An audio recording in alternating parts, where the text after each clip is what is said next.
지난 2시간을 통해서 우리가 부흥에 대해서 하나님께서 어떠한 준비를 하시는가에 대해서 배웠습니다.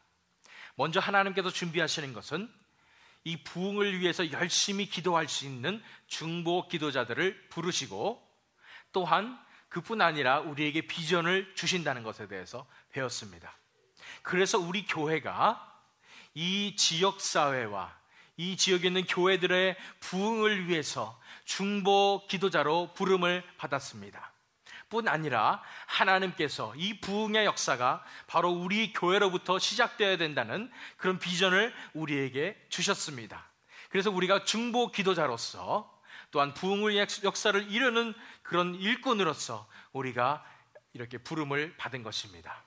그런데 이런 부흥의 역사가 일어날 때는 지난 시간에 살펴본 대로 꼭 영적인 공격이 있게 마련입니다.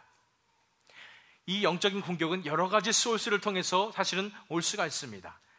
물론 가장 근본적인 소스는 바로 사탄입니다. 왜냐하면 부흥은 하나님께서 너무나 바라시는 것이고 기뻐하시는 것이기도 하지만 사탄이 가장 싫어하는 것이기도 하기 때문입니다.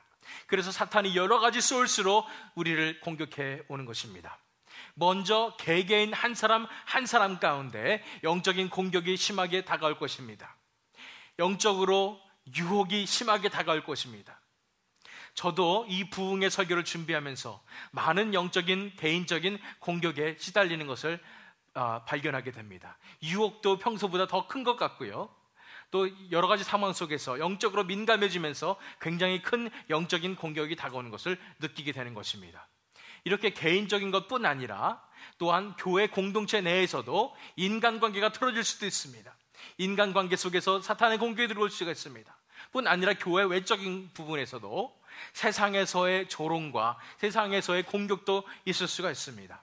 또 안타까운 현실이지만 또한 교계에서 우리에게 모함이 있을 수도 있고 영적인 공격이 찾아올 수도 있는 것입니다. 이런 영적인 공격들을 생각하면은 우리 마음이 무거워질 수도 있습니다. 두려워질 수도 있습니다. 꼭 이런 거 해야 되나, 이런 생각이 올 수도 있습니다.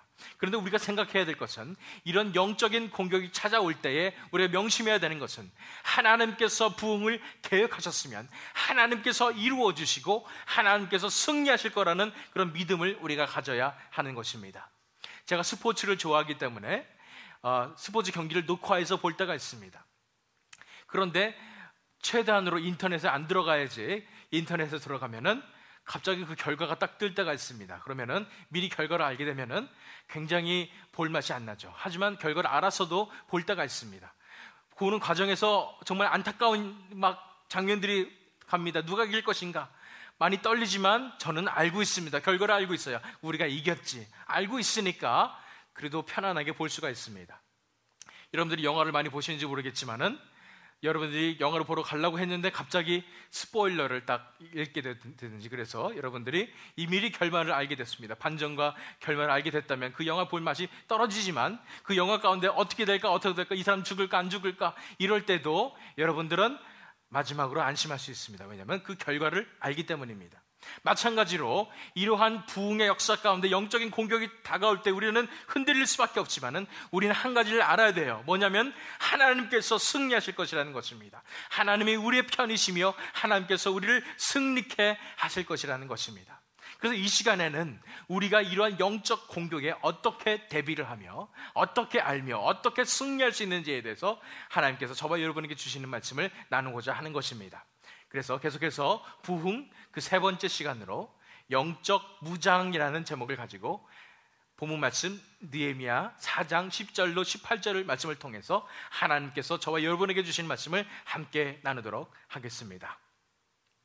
이제 느헤미야의 서를 우리가 1장부터 살펴보고 있는데 2장에 기억나십니까? 이제 우리가 비전을 선포를 했고 이제는 공사가, 성벽을 재건하는 공사가 시작되려고 하고 있었습니다. 어떻게 진행됐을까요? 3장에 보면은 이제 성벽 공사가 시작됩니다. 수많은 사람들이 이 공사에 참여하게 되고요. 그래서 다른 사람들이 각 자기 파트를 맡아서 성벽을 공사하기 시작했습니다.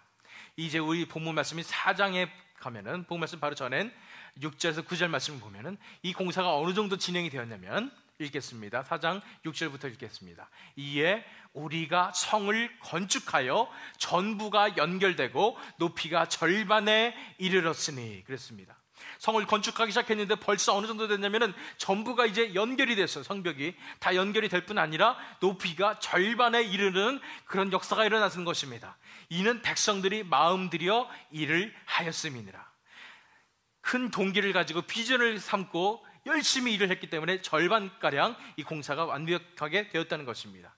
그러나 이것을 기분 나쁘게 생각하는 존재가 있었습니다. 여러분 잘 아시죠? 산발락과 도비아라는 사람들, 특히 또 이방인 사람들, 아라비아 사람들과 암몬 사람들과 아스돗 사람들이 예루살렘 성이 중수되어 그 허물어진 틈이 메꾸어져 간다 함을 듣고 심히 분노하여 다 함께 꾀하기를, 이 원수들이 가만히 있지 않는 것이요. 뭐라고 얘기하냐면 예루살렘으로 가서 치고 그곳을 요란하게 하자 하기로 그랬습니다. 이 사람들이 계획을 세우는 거예요. 이 예루살렘 가서 이 성벽 세우는데 이런 데 가서 공격을 하자는 거예요. 가서 한마디로 나쁜 말로 깽판을 치자는 얘기입니다.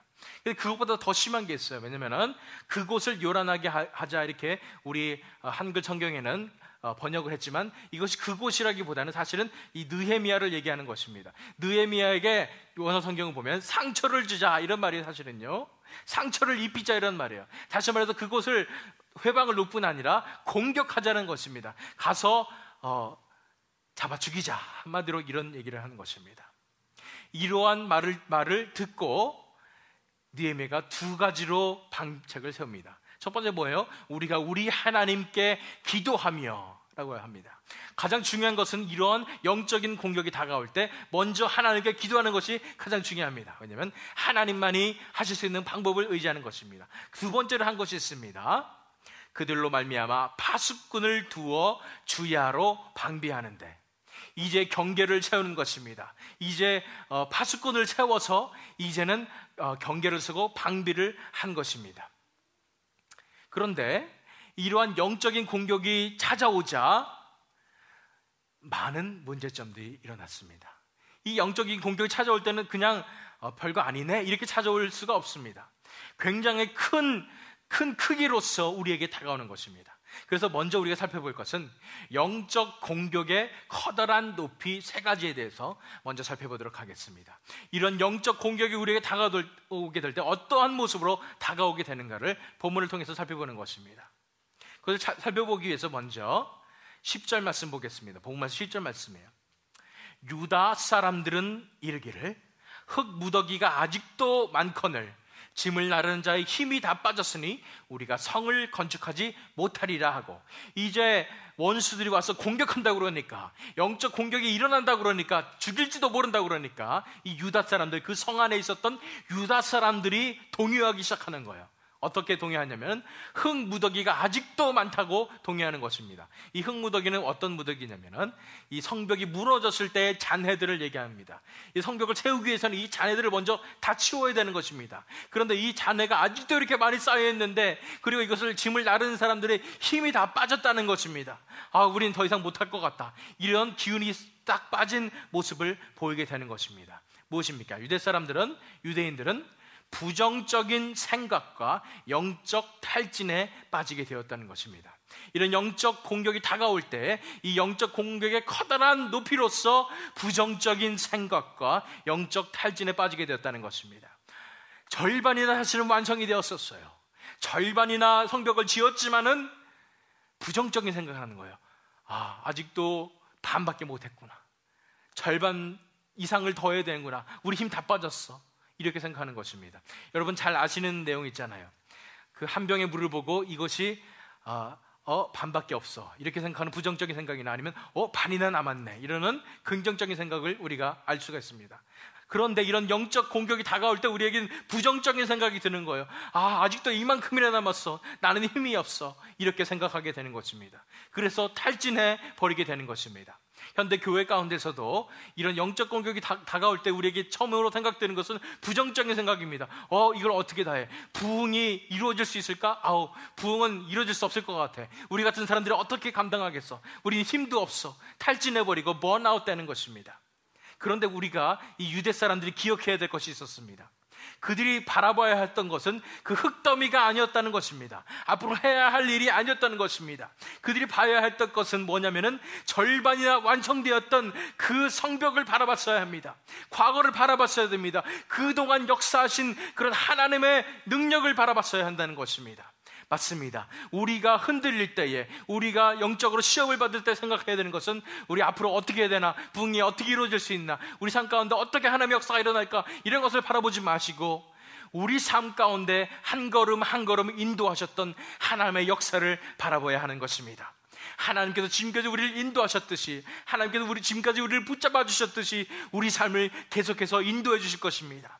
하나님의 능력이 우리 삶을 인도해 주실 뿐 아니라 하나님의 능력이 이 역사를 완성해 주실 것이라는 것입니다. 하나님만을 우리가 바라보게 될 때 우리가 이런 영적 탈진으로부터 이겨낼 수 있는 것입니다. 첫 번째 영적 공격의 커다란 높이가 바로 이런 부정적인 생각과 영적 탈진이었습니다. 두 번째는 무엇이었을까요? 11절 말씀 보시기 바랍니다.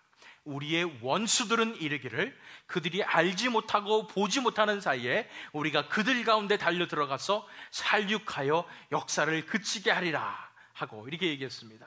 이 원수들이 이제 하는 모습을 보세요. 원수들은 아까 말했던 산발락과 도비아와 이방인들을 얘기하는 것입니다. 이 원수들이 협박을 하는데 어떤 협박을 하냐면 너희들이 언제 오는지 모르게 알지 못하고 보지 못하는 사이에 우리가 다 가서 다 살육할 거야 얘기를 하는 것입니다. 뭐예요? 원수들이 어떻게 한다고요? 악의적인 협박과 위협으로 이 영적인 공격을 한다는 것입니다. 악의적이고 굉장히 악의적이에요. 두려움을 조장하는 것입니다. 언제 올지 모르는 그런 공포입니다. 그런 공포심을 조장하면서 무섭게 한다는 거예요. 협박을 한다는 것입니다. 또한 위협을 하는 것입니다. 내가 너희를 다 죽여버릴 거야, 이런 위협을 한다는 것입니다. 이런 영적 공격이 찾아올 때는 우리는 굉장히 두렵고 떨릴 수가 있습니다. 무서울 수 있습니다. 이렇게 대단한 영적 공격이 찾아온단 말이야, 위험하다, 이런 생각이 들 수가 있다는 것입니다. 그런데 우리가 바라봐야 될 것은 그 상황 속에서 빠져나와서 하나님의 관점에서 바라봐야 합니다. 이 유대 백성들이 사실은 바라봤어야 돼요. 뭐냐면 이것은 상당히 사실은 너무나 과장된 얘기입니다. 왜냐하면 기억하십니까? 페르시아 왕이 허락을 내리고 조서를 내려서 이 공사를 하고 있는 것입니다. 만약 이 공사를 무력으로 사람들을 다 죽이고 반대를 한다면 무슨 뜻이 되냐면 반역이란 뜻이 되는 겁니다. 그런 페르시아 왕이 가만히 있지 않는 그런 상황입니다. 아무리 이 사람들이 이 예루살렘을 공격해서 다 죽여버릴 걸 하더라도 사실상 그것은 실현 가능성이 별로 없는 것이었어요. 그럼에도 불구하고 이 산발락과 도비아가 이렇게 위협을 했던 것은 왜 그러냐면은 이 이스라엘 사람들로부터 이 동기를 잃게 하고 무섭게 하고 이제는 공사를 그만두게 하기 위해서 이런 위협을 했다는 것입니다. 우리가 영적 공격이 우리에게 찾아올 때도 마찬가지입니다. 사실은요, 사탄이 우리를 무섭게 할 수도 있습니다. 이래도 너희가 이 부흥을 위해서 기도하겠느냐, 이래도 너희가 이런 성벽을 세워가겠느냐, 하나님의 나라인 교회를 세워가겠느냐, 이렇게 우리를 위협할 수가 있습니다. 우리가 무서움에 떨 수도 있습니다. 되게 큰 것 같이 보일 수도 있습니다. 그런데 우리가 기억해야 될 것은 무엇이냐면 사탄의 권세는 이미 그 권세가 꺾였다는 것을 우리가 기억해야 합니다. 이미 2000년 전에 그 십자가 위에서 예수님께서 사탄의 허리를 꺾으셨습니다. 그 빈 무덤 위에서 사탄의 권세가, 죽음의 권세가 이미 허리가 꺾였습니다. 그들이 할 수 있는 것이라고는 우리를 유혹하고 이렇게 과장되게 허황되게 우리를 위협하는 것밖에 없다는 것을 우리는 알아야 하는 것입니다. 이런 영적인 공격이 다가올 때 우리는 담대해야 합니다. 왜냐하면 예수님께서 이미 십자가의 사역으로 이 모든 사탄의 권세를 이미 꺾으셨기 때문입니다. 영적 공격의 커다란 높이 세 가지 중에 세 번째는 무엇이냐면 이제 12절 말씀 보시기 바랍니다. 그 원수들의 근처에 거주하는 유다 사람들도 그 각처에 와서 10번이나 우리에게 말하기를 너희가 우리에게로 와야 하리라 하기로 그랬습니다. 어떤 세 번째 무리 사람들은 원수들의 근처에 거주하는 유다 사람들이었어요. 다시 말해서 경계선에 그 보더라인에 있었던 사람들이에요. 최전방에 있었던 사람들이에요. 이제 원수들이 쳐들어온다 그러니까 너무나 깜짝 놀라고 두려운 거예요. 그래서 느헤미야한테 가서, 총독한테 가서 10번이나 찾아와서 얘기합니다. 우리 좀 살려주세요. 빨리 이쪽으로 와서 우리를 도와주세요. 우리한테 와주셔야 돼요. 우리를 지켜주셔야 돼요. 이렇게 얘기했다는 것입니다. 세 번째 영적 공격의 커다란 도피는 뭐냐면 최전방 거주민들이 두려움과 조급함을 가지고 있었다는 것입니다. 영적으로 공격한다니까 우리 다 죽을 것 같아요. 그래서 두려움에 떠는 것입니다. 그리고 조급하게 빨리빨리 우리 좀 어떻게 해주십시오, 이렇게 얘기하는 것입니다. 여러분들, 두려움과 조급함이야말로 여러분들이 가장 갖지 말아야 될 일입니다. 이런 영적인 공격이 찾아올 때 두려움과 조급함이야말로 실패의 레시피입니다. 두려움 플러스 조급함은 이퀄 최악의 결정입니다. 하나님을 믿을 때에 우리가 이러한 두려움과 조급함에서 벗어날 수가 있는데요. 그런데 이 주민들 입장에서 보세요. 언제까지 하나님을 믿고 기다리란 말이야. 당장이라도 쳐들어올 것 같고 당장 우리가 다 죽을 것 같은데 어떻게 기다리란 말이야. 이런 것입니다. 그런데 우리가 기억해야 될 것은 하나님께서 이 상황을 주관하고 계심을 우리가 기억해야 됩니다. 또 하나님의 때에 하나님께서 분명히 이 상황을 하나님께서 이겨주시리라는 그런 믿음을 가져야 된다는 것입니다. 제가 배운 것은 한 가지밖에 없습니다. 제가 전에도 말씀드렸죠. 하나님의 때를 기다리는 것입니다. 하나님께 순종하고 하나님의 역사가 일어나도록 저는 기다리는 것입니다. 당장 죽을 것 같아요. 당장 내가 죽을 것 같고 망할 것 같아요. 두려움이 찾아옵니다. 조급함이 찾아옵니다. 빨리 뭔가 해야 될 것 같아요. 그러나 제가 하나님을 끝까지 믿고 죽으면 죽겠습니다라는 믿음을 가지고 기다리게 될 때에 하나님께서 가장 알맞은 타임에 가장 올바른 길로, 가장 축복된 그런 길로 제 삶을 인도하시는 것을 저는 바라보게 되었습니다. 여러분도 생각해 보시기 바랍니다. 여러분들 힘으로 여러분들 가운데 주식 투자하시는 분이 계실지 모르겠지만은 저는 주식 투자에 대해서 잘 모릅니다. 그렇지만은 여러분들이 만약에 주식 투자의 고수한테 여러분들의 주식을 맡겼다고 생각해 보십시오. 여러분 주식이 올라가고 있습니다. 여러분들은 이게 빨리 팔아야 될 것 같다는 생각이 듭니다. 잘못하다가 망할 것 같다는 생각이 듭니다. 그렇지만 이 고수가 얘기해요. 더 기다려라, 더 기다려라. 마지막 그 순간에 가장 크게 프라핏이 나는 순간에 딱 고수는 팔을 것입니다. 마찬가지로 우리 삶 속에 있어서 기다리고 기다릴 때는 그 삶 속에서 우리가 죽을 것만 같아요. 안 될 것 같아요. 그런데 하나님의 때는 완벽함을 믿으시기 바랍니다. 하나님은 끝까지 가장 올바른 길로, 가장 축복된 길로 우리 인도하시기 위해서 우리의 삶을 인도하심을 믿으시기 바랍니다. 우리가 두려움과 조급함을 내버리게 될 때에, 하나님께만 맡기게 될 때에 하나님께서 가장 큰 길로, 가장 올바른 길로 우리를 인도하시는 것을 믿어야 할 것입니다. 그렇습니다. 우리가 살펴보았습니다. 영적 공격의 커다란 높이들이 우리에게 다가오게 되는 것입니다. 부정적인 생각과 영적 탈진이 다가옵니다. 악의적인 협박과 위협이 있습니다. 우리에게 두려움과 조급함들이 있습니다. 이럴 때에 이스라엘 백성들에게, 유대 백성들에게 이러한 영적 공격이 다가왔을 때 느헤미야는 그러면 어떻게 대처를 했을까요? 그래서 우리가 살펴볼 것은 영적 공격에 대한 느헤미야의 대책 세 가지에 대해서 우리가 살펴보도록 하겠습니다. 영적 공격에 대한 느헤미야의 대책이 세 가지가 있었습니다. 복음 말씀 통해서 보도록 하겠습니다. 13절 말씀 이제 연결해서 보면은 내가 성벽 뒤에 낮고 넓은 곳에 백성이 그들의 종족을 따라 칼과 창과 활을 가지고 서 있게 하고 그랬습니다. 이 성벽 뒤에 낮고 넓은 곳이 어떤 곳이냐면 이제 적들이 공격하기 가장 쉬운 곳입니다. 다 넓게 퍼져 있고 낮고 넓은 곳이기 때문에 적들이 가장 공격하기 쉬운 곳이기도 하고요. 두 번째는 적들이 가장 쉽게 볼 수 있는 곳입니다. 거기에 경계를 세웠다는 것입니다. 백성이 그들의 종족을 따라서 칼과 창과 활을 가지고 서 있게 했다는 것입니다. 두 가지 효과예요. 첫 번째는 진짜로 경계하는 효과가 있습니다. 가장 약한 곳을 지키는 효과가 있고요. 두 번째는 적들이 보게 되는 것입니다. 철동 같은 경비를 하고 있구나 라는 것을 보게 되었다는 것입니다. 이런 영적인 공격에 대한 느헤미야의 대책 세 가지 중에 첫 번째는 바로 이겁니다. 철저한 경계입니다. 철저한 경계라는 것입니다. 영적 공격이 다가오는 것을 철저하게 경계를 하고 있다는 것입니다. 철저하게 막고 있다는 것입니다. 그렇습니다. 우리가 영적 공격이 다가오게 될 때 우리가 첫 번째 해야 될 것은 이렇게 철저하게 경계해야 하는 것입니다. 가만히 그냥 있는 것이 아니라 우리가 부흥을 위해서 기도할 때조차도 철저히 경계해야 하는 것입니다. 영적 공격에 대비해야 하는 것입니다. 영적 무장을 해야 되는 것입니다. 이런 영적 무장에 대해서는 제가 나중에 계속 말씀드리도록 하겠습니다. 첫 번째로 느헤미야가 한 것이 바로 이런 철저한 경계였습니다. 두 번째로 느헤미야는 어떻게 했을까요? 14절 말씀 보시기 바랍니다. 내가 돌아간 후에 일어나서 귀족들과 민장들과 남은 백성에게 말하기를 너희는 그들을 두려워하지 말고 지극히 크시고 두려우신 주를 기억하고 너희 형제와 자녀와 아내와 집을 위하여 싸우리라 하였느니라. 이 백성들에게 권면을 했는데 어떻게 했다고요? 그들을 두려워하지 말고 지극히 크시고 두려우신 주를 기억하라고 이야기했습니다. 누굴 두려워하지 말고요? 원수들을 두려워하지 말고. 누굴 두려워하지 말고요? 세상을 두려워하지 말고.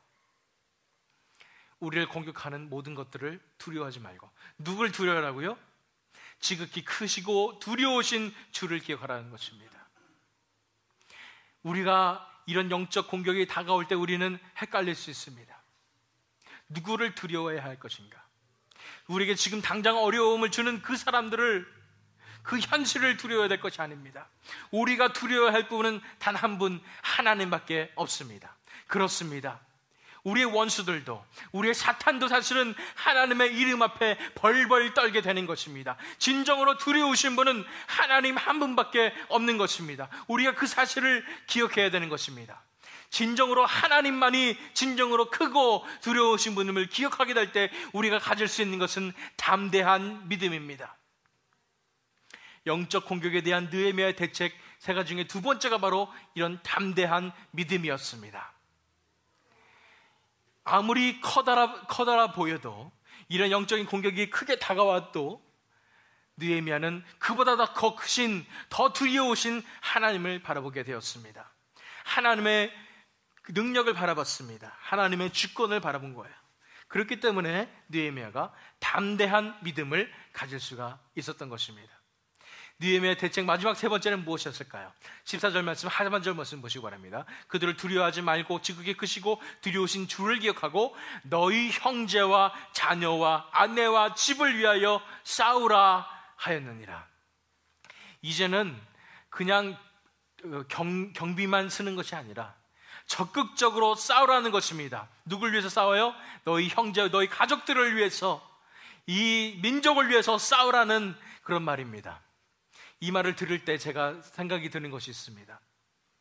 제가 전에도 말씀드렸는지 모르겠는데, 제가 강원도 산골에서 최전방에서 군 생활을 했을 때 강릉 간첩선 무장공비 사건이 일어나서 전군이 비상이 걸렸었는데, 그때 당시에 한 날 굉장히 큰 비상이 걸렸어요. 다들 완전 군장하고 방독면까지 하고 이제 출동을 대기하는 상황이었습니다. 상황을 보니까 북한에서 선전포고를 했다는 거예요. 그래서 우리가 이제 전장에 나가야 된다 이러면서 지휘관들이 여러 가지 얘기를 해줬습니다. 이제 너희가 나갈 때 죽을 수밖에 없다. 왜냐하면 그 지역은 최전방이기 때문에 포탄이 1평방미터 안에 50발이 떨어진다고 합니다. 당연히 죽는다는 얘기예요. 그런 얘기를 하면서 우리가 나라와 민족과 가족들을 생각하면서 나가자, 이런 얘기를 들었습니다. 그때 당시 제가 드는 생각은, 내가 죽는구나.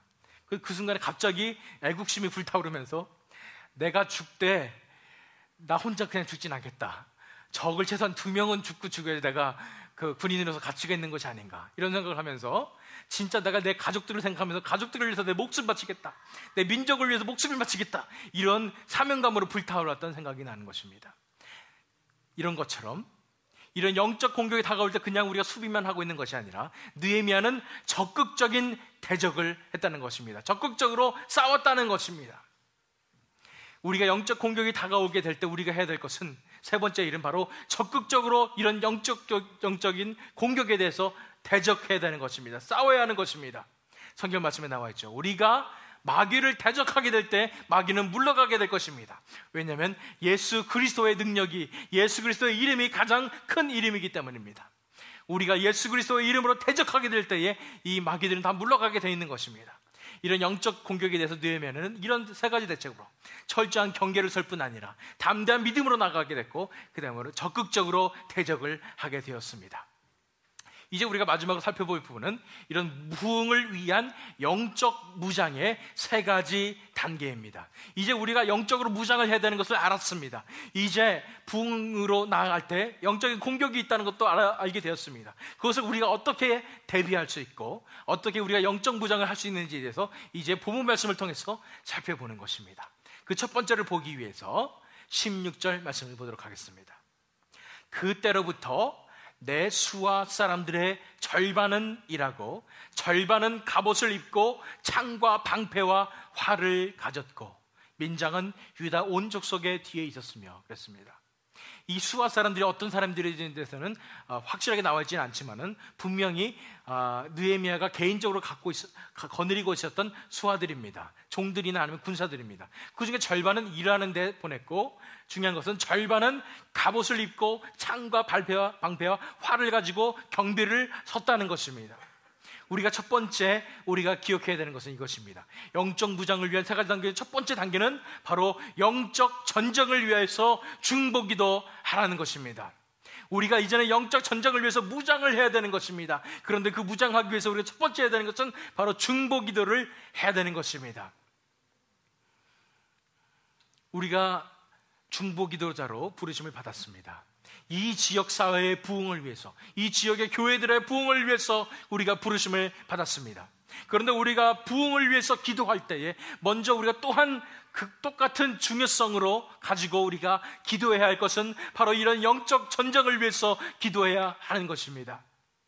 우리가 부흥을 위해서 기도하면서 이런 영적 전쟁에 대해서 기도하지 않는다면 우리는 무너질 수밖에 없습니다. 속수무책으로 당할 수밖에 없는 거예요. 그렇기 때문에 우리가 정말로 부흥을 위해서 기도할 때는 이런 영적 전쟁을 위해서 기도해야 하는 것입니다. 그래서 여러분들에게 부탁을 드립니다. 여러분들이 중보기도를 하게 될 때, 이 지역의 부흥을 위해서 중보기도하게 될 때 영적 전쟁을 위해서 기도해 주시기 바랍니다. 먼저 우리 한 사람 한 사람 가운데 찾아오는 영적 공격을 이겨낼 수 있도록 다른 사람 한 사람을 위해서, 개개인을 위해서 기도해 주시기 바랍니다. 또한 지도자들을 위해서도 기도해 주시기 바랍니다. 앞서서 싸우고 있는 그 일꾼들을 위해서, 저를 위해서도 기도해 주셔서 제가 쓰러지지 않고 담대할 수 있도록 기도해 주시기 바랍니다. 우리 교회를 위해서도 기도해 주시기 바랍니다. 이 교회가 하나가 되고 끝까지 이겨낼 수 있도록 기도해 주시기 바랍니다. 또 이 지역에 있는 교회들을 위해서도 간절히 기도하며 이 영적 공격을, 영적 전쟁을 위해서 우리가 중보 기도해야 하는 것입니다. 에베소서 6장 말씀을 통해서 우리가 이러한 영적인 무장을 어떻게 하는지에 대해서 우리가 바라볼 것입니다. 에베소서 6장 18절 말씀을 보면은 하나님의 전신갑주를 입으라, 이런 말씀 뒤에 있는 말씀이에요. 모든 기도와 간구를 하되 항상 성령 안에서 기도하고 이를 위하여 깨어 구하기를 항상 힘쓰며 여러 성도를 위하여 구하라. 우리가 해야 될 것은 기도입니다. 그는 어떻게 기도해요? 이런 영적 전쟁을 통해서 기도할 때는 성령 안에서 기도해야 하는 것입니다. 그리고 깨어 구해야 하는 것입니다. 뿐 아니라 다른 사람들을 위해서, 여러 성도를 위하여 그랬지만 NIV에는 all the saints라고 얘기했습니다. 모든 성도들을 위해서 구하라고 얘기했습니다. 우리 함께 있는 모든 사람들을 위해서 영적 전쟁을 위한 중보 기도를 우리가 해야 되는 것이 첫 번째 단계입니다. 먼저 중보 기도로 우리가 무장하는 것입니다. 두 번째 단계를 보기 위해서 17절 말씀 보겠습니다. 성을 건축하는 자와 짐을 나르는 자는 다 각각 한 손으로 일을 하며 한 손에는 병기를 잡았는데, 그랬습니다. 건축하는 그런 사역을 하고 있는데, 사업을 담당하고 있는데 한 손으로만 일을 하고 한 손에는 병기를 잡았다는 것이에요. 무슨 얘기냐면 모든 사람들이 다 이렇게 청통같이 경비하고 또한 영적 전쟁에 참여하게 됐다는 것입니다. 다시 말해서 우리가 해야 될 것은 우리 모두가 영적으로 무장해야 된다는 것입니다. 부흥을 위한 영적 무장의 세 가지 단계 중에 두 번째는 바로 모두가 영적으로 무장하십시오라는 것입니다. 우리 한 사람 한 사람이 다 영적으로 무장해야 합니다. 영적으로 무장한다는 말은 무엇이냐면은 우리가 하나님과의 관계 속에 깊이 들어가서 하나님 안에서 보호하심을 받아야 된다는 것입니다. 왜냐하면 우리 한 사람 한 사람을 유혹하고 한 사람 한 사람을 무너뜨릴 것이기 때문입니다. 아니, 내가 뭐길래 그렇습니까? 나 같은 사람 한 사람이 영적으로 무너졌다고 그래서 뭐 큰일이 있겠습니까? 이렇게 얘기하실 수도 있겠습니다. 그러다 생각해 보십시오. 여러분이 한 사람이 무너지면은 여러분 한 사람 때문에 공동체에 금이 갈 수 있습니다. 인간관계가 틀어질 수도 있습니다. 공동체가 한 마음과 한 뜻으로 부흥을 위해서 나가는 그런 방향이 틀어질 수가 있습니다. 다시 말해서 나 한 사람이 무너지는 것으로 말미암아서 내가 사탄의 도구로 쓰임받을 수도 있다는 것입니다.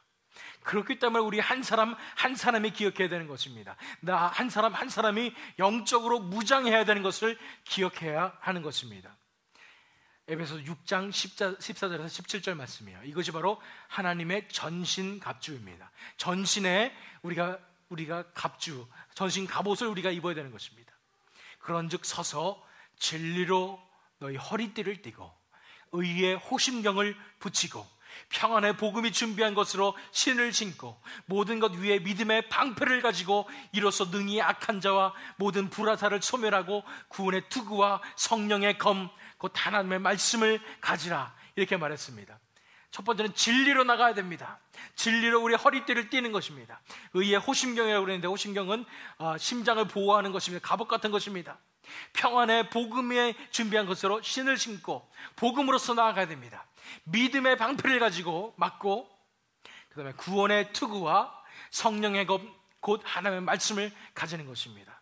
곧 하나님과의 관계 속에서 오는 진정한 그런 전신갑주를 입으라는 것입니다. 진리 가운데, 말씀 가운데, 구원의 복음 가운데 우리가 나가야 되는 것입니다. 그랬을 때 우리가 영적으로 무장할 수 있게 되는 것입니다. 그랬을 때 사탄의 공격에서 우리 자신이 지켜질 수 있는 것입니다. 하나님의 보호하심으로 우리가 지켜지게 될 때에, 우리 한 사람 한 사람이 지켜지게 될 때에 우리 교회가 지켜지며 이 지역의 부흥의 역사가 지켜지게 되는 것입니다. 그러므로 우리 모두 한 사람 한 사람이 다 영적으로 무장하는 것이 바로 두 번째 단계인 것입니다. 세 번째 단계를 보기 위해서 18절 말씀 보시기 바랍니다.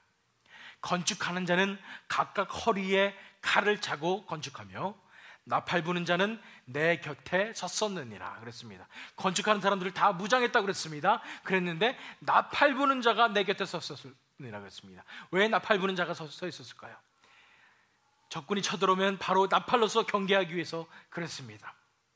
세 번째는 뭐냐면 영적인 민감성으로 우리가 경계해야 한다는 것입니다. 영적인 민감성으로 경계해야 되는 것입니다. 나팔 부는 사람은 역할은 뭐였냐면 적군이 쳐들어오면 나팔을 부는 것이었습니다. 적군이 쳐들어오는지 안 들어오는지 민감성을 가지고 경계했어야 한다는 것입니다. 부흥의 역사가 일어날 때는 분명히 영적인 공격이 있습니다. 부흥의 역사가 일어나기 전에는 어떤 공격이 있겠습니까? 이 공격을 디스커리지 시키기 위해서 많은 위협과 모략과 이런 영적인 공격들이 찾아올 것입니다. 그런데 아십니까? 부흥이 정말로 일어난 그 순간에도, 부흥이 일어나고 있는 그 순간에도 영적인 공격이 찾아올 수 있습니다. 어떠한 영적인 공격이냐면 부흥의 현상에 집중하게 되는 것입니다. 뭐냐면 부흥이 일어나면 하나님의 임재가 있기 때문에 우리가 다 그 앞에 무너지게 되는 것입니다. 그래서 하나님 앞에 무너져서 자신의 죄를 고백하면서 정말 가슴을 치고 울고 쓰러지는 사람들로 나타날 수 있는 것입니다. 그런데 이런 성령의 역사가 일어나니까 정말 신기한 역사구나, 이런 초자연적인 역사가 일어나는구나 그러면서 이런 초자연적인 역사에 더 관심을 갖게 되는 것입니다. 사탄이 이런 부흥 역사가 어차피 일어났다면 사탄의 그 다음 스트래터지는 뭐냐면 사람들이 진정한 복음과 진정한 말씀에 관심을 갖게 되는 것이 아니라 이러한 초자연적인 현상에 관심을 갖게 만드는 것입니다. 그래서 사람들이 다 고침받고 사람들이 뭔가 영적으로 초자연적인 현상으로 몰리게 하는 것이 사탄의 스트래터지라는 것입니다. 만약 이 교회 가운데 부흥이 일어났다면 우리는 결코 휩쓸리지 말아야 합니다. 분명히 초자연적인 현상이 일어날 수 있습니다. 그러나 그 가운데서도 우리가 집중해야 되는 부분은 바로 하나님의 말씀과 십자가의 복음임을 우리는 알아야 됩니다. 말씀 중심으로, 복음 중심으로, 복음의 역사, 우리가 회개하고 하나님 앞에 다가오는 그 역사를 우리가 바라볼 줄 알아야 되는 것입니다. 이런 것들을 다 분별하기 위해서 우리에게 필요한 것은 바로 영적인 민감성입니다. 우리가 영적으로 깨어 있어서 이것이 하나님으로부터 온 것인지 사탄의 공격인지 우리가 분별할 줄 알아야 하는 것입니다. 어떻게 하면 우리가 이런 영적인 민감성을 가질 수 있을까요? 그것은 하나밖에 없습니다. 바로 하나님과의 친밀한 관계입니다. 우리가 매일매일 하나님 앞에 무너지고 매일매일 회개하고 매일매일 회심하며 하나님의 임재 가운데 살아가게 될 때 우리는 하나님의 마음을 받게 될 것이고, 하나님과 함께 있으면서 하나님의 임재가 어떤 것인지를 알게 되고 하나님의 역사가 어떤 것인지를 우리가 알게 되는 것입니다. 그럼으로써 그것이 아닌 것이 구분이 되는 것입니다. 에베소서 6장 12절 말씀 보세요. 우리의 씨름은 혈과 육을 상대하는 것이 아니요 통치자들과 권세들과 이 어둠의 세상 주관자들과 하늘에 있는 악의 영들을 상대함이라. 이런 영적인 전쟁은 영적인 것입니다. 영적인 공격입니다. 그래서 영적으로 민감한 자들만이 이것을 분별할 수가 있다는 것입니다. 우리가 영적인 민감성을 어떻게 가질 수가 있냐고요? 우리가 하나님과의 친밀한 관계 가운데 있다면 우리는 영적인 민감성을 가지고 있는 것입니다. 알게 되는 것이에요. 사탄의 공격이 어떻게 다가오는지 이런 것은 사실 몰라도 돼요. 만약에 하나님과의 친밀한 관계 속에 있다면은 하나님께서부터 오는 것이 무엇인지 우리가 알게 되기 때문에 하나님으로부터 온 것과 그렇지 않은 것을 구별할 수 있게 되는 것입니다. 영적인 민감성을 가지고 우리가 경계할 수 있게 된다는 것입니다. 명심하시기 바랍니다. 이 말씀을 훗날에 여러분들이 기억하실 수 있을 거라고 생각합니다. 분명히 영적인 공격이 다가올 때 우리는 영적인 민감성으로 경계해야 하는 것입니다. 우리가 영적 무장을 하는 세 가지 단계 보시기 바랍니다. 영적 전쟁을 위해서 우리는 첫 번째로 중보 기도로 우리가 힘써야 합니다. 두 번째는 우리가 모두가 한 사람 한 사람이 다 영적으로 무장해야 하는 것입니다. 세 번째는 우리가 다 영적인 민감성으로서 경계하면서 하나님의 순수한 역사를, 부흥의 역사를 우리가 지켜내야 하는 것입니다. 이제 마지막 초청의 말씀을 드립니다. 이 느헤미야가 이 영적인 공격으로부터 이 이스라엘 백성들, 유대 백성들을 지켜낸 것을 보면서 우리가 이제 마지막으로 헌신해야 되는 부분이 있습니다. 무엇이냐면 바로 이것입니다. 하나님의 전신 갑주를 입고 영적 공격을 이겨내십시오 라는 것입니다. 하나님의 전신 갑주를 입고 영적 공격을 이겨내라는 것입니다. 본 말씀 15절 말씀 보시기 바랍니다. 이제 느헤미야가 경비를 쓰고 이 악한 사람들의 그런 계략을 다 간파하고 이렇게 대비를 세웠을 때 15절 말씀 보니까 우리의 대적이 우리가 그들의 의도를 눈치챘다함을 들으니라. 하나님이 그들의 꾀를 패하셨으므로 우리가 다 성에 돌아와서 각각 일하였는데 그랬습니다. 하나님께서 그들의 꾀를 패하셨다는 것입니다. 우리가 믿어야 될 것은 우리가 영적 민감성을 가지고 우리가 전신갑주를 입고 나아가게 될 때 하나님께서 이 영적 공격으로부터 우리를 지켜주실 것입니다. 악한 영들의 사탄의 꾀를 피하실 것이라는 말씀입니다. 하나님께서 분명히 우리를 통해서 승리하실 것입니다. 그러므로 우리가 하나님의 전신갑주를 입고 영적 공격을 이겨내야 하는 것입니다. 에베소서 6장 13절 말씀 보세요. 그러므로 하나님의 전신갑주를 취하라. 이는 악한 날에 너희가 능히 대적하고 모든 일을 행한 후에 서기 위함이라. 우리 한 사람 한 사람이 전신갑주를 입고 이제는 이 부흥을 위하여 기도하며 부흥의 용사로서 쓰임을 받아야 하는 것입니다. 악한 영의 공격이 다가올 때 우리가 한 사람 한 사람이 전신갑주를 입고 악한 영의 공격을 막아낼 뿐 아니라 적극적으로 그들을 대적할 수 있어야 하는 것입니다. 그런 전신갑주가 뭐였는지 다시 한번 복습하겠습니다. 에베소서 6장 14절에서 17절 말씀 보세요. 서서 진리로 너희 허리띠를 띠고 의의 호심경을 붙이고 평안의 복음이 준비한 것으로 신을 신고 모든 것 위에 믿음의 방패를 가지고 이로써 능히 악한 자의 모든 불화살을 소멸하고 구원의 투구와 성령의 검 곧 하나님의 말씀을 가지라. 이렇게 말씀하셨습니다. 하나님의 말씀으로 십자가의 복음으로 우리가 승리할 수 있습니다. 그러므로 우리가 이제는 하나님 앞에 우리 자아와 세상을 내려놓고 하나님과의 관계 속으로, 하나님과의 친밀한 관계 속으로 들어가게 될 때에 하나님께서 그 하나님의 임재로서 하나님의 능력으로 우리를 지켜주시며 우리 영적으로 민감하게 될 뿐 아니라 우리가 하나님께서 주시는 전신갑주를 입고 이러한 영적인 공격으로부터 우리를 지켜주시는 것입니다. 우리가 이겨낼 수 있게 되는 것입니다. 이러한 전신갑주를 입은 하나님의 부흥의 용사로 우리가 헌신하지 않으시겠습니까? 분명히 영적 공격이 다가오면 우리는 두려움과 조급함을 가질 수밖에 없습니다. 그런데 하나님께서 우리를 부르셨다는 것은 하나님께서 또한 이런 영적인 공격을 이길 수 있는 그 힘을 우리에게 주신다는 말씀도 되는 것입니다. 이러한 영적인 공격을 통해서 우리에게 다가오는 것은 우리가 점점 더 강해질 것입니다. 우리가 점점 더 큰 용사가 될 것입니다. 하나님께서 귀에 들어 쓰시는 진정한 부흥의 용사들이 다 될 수 있으리라고 저는 믿습니다.